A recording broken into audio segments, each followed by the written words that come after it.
TNZ Finlit. TNZ Finlit. TNZ Finlit.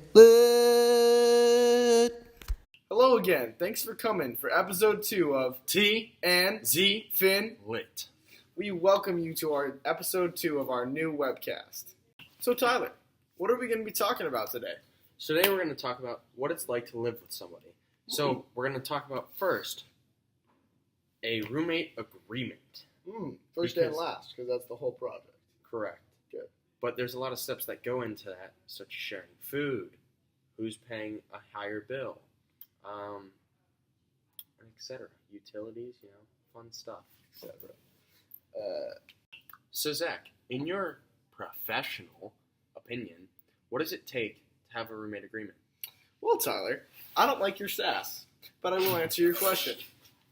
Your roommate agreement should address how to split living costs with your roommates and logistics related to cleaning schedules, the parking, and how you're going to have guests over. The contract should be flexible, but it should also have some non-negotiables that are important to you. Creating a contract that's upfront and addresses rent and utilities is definitely the way to go. Hey, Tyler. Say I live in a house with one master bedroom and one guest bedroom or kid's bedroom. The master bedroom is probably going to be bigger, and it might have its own bathroom attached. Right. How do me and my roommate decide who gets the bigger bedroom?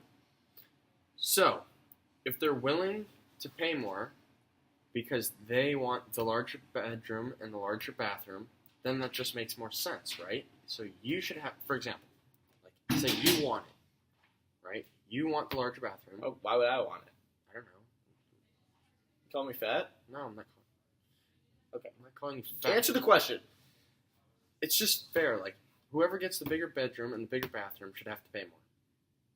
It's going to be me. So, Zach, what do I do if my roommate's stealing my food? Well, Tyler, that's an interesting question that has a couple of possible different answers. Well, obviously, you should do something. It depends how close you are to that friend. Yeah. There's a lot of things you could do for different people.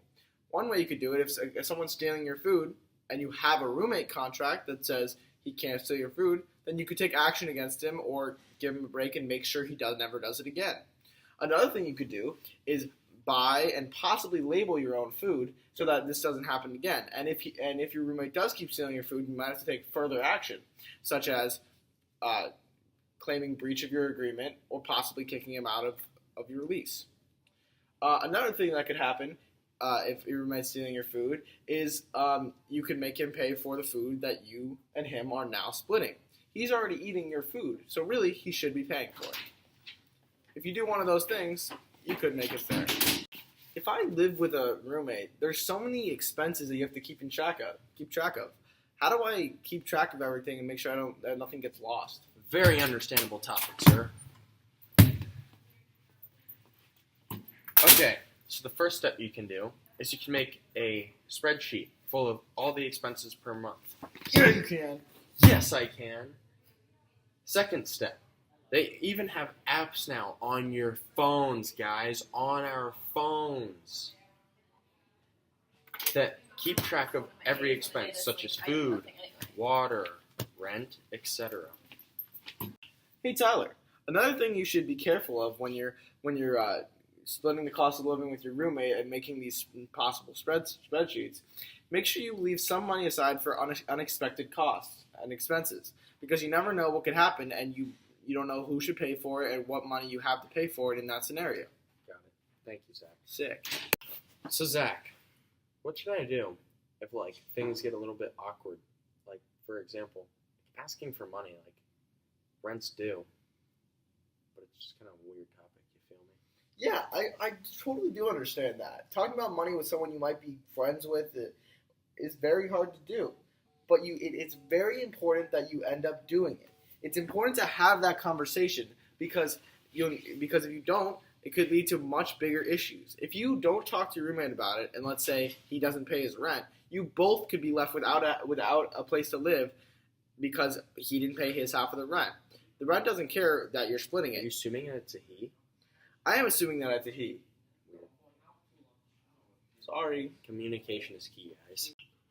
Well, guys, now that you figured out what it's like to live with a roommate and how to make a roommate agreement, signing off from T And Z Finn.